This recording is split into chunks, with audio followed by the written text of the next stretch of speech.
আদম খত্তায়া, প্রত্যেকটি আদম সন্তান হচ্ছে অপরাধী। অখায়রুল খত্তাইনা তাওবাহু, উত্তম অপরাধী তারাই যারা আল্লাহর কাছে ক্ষমা চায়। আল্লাহর কাছে অপরাধ করার পর বলে, হে আল্লাহ, আমি অমুক পাপ করেছি, তুমি আমাকে ক্ষমা করো। সম্মানিত উপস্থিতি, তাহলে আমরা উক্ত হাদিস দ্বারা যেটা স্পষ্ট বুঝতে পারছি যে আল্লাহ রাসূল স্পষ্ট হাদিসের মধ্যে ঘোষণা করেছেন যে আদম খত্তায়া, প্রত্যেকটি আদম সন্তান হচ্ছে অপরাধী। উত্তম অপরাধী কারা? যারা আল্লাহর কাছে ক্ষমা চায়।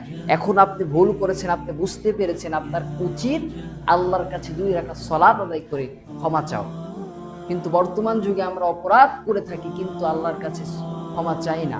আল্লাহ রাসূল হাদিসের মধ্যে বলছেন, উত্তম অপরাধী তারাই, উত্তম গুনাহগার ব্যক্তি সেই যে আল্লাহর কাছে ক্ষমা চায়।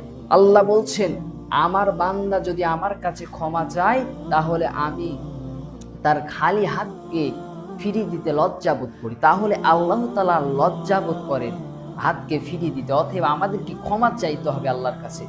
আল্লাহ তাআলা আমাদেরকে ক্ষমা করতে প্রস্তুত। কখন আমরা আল্লাহর কাছে ক্ষমা চাইবো? কিন্তু বর্তমান যুগে আমরা কেউ ক্ষমা চাই না। আমাদেরকে উচিত আল্লাহ রাসূলের যে হাদিসগুলো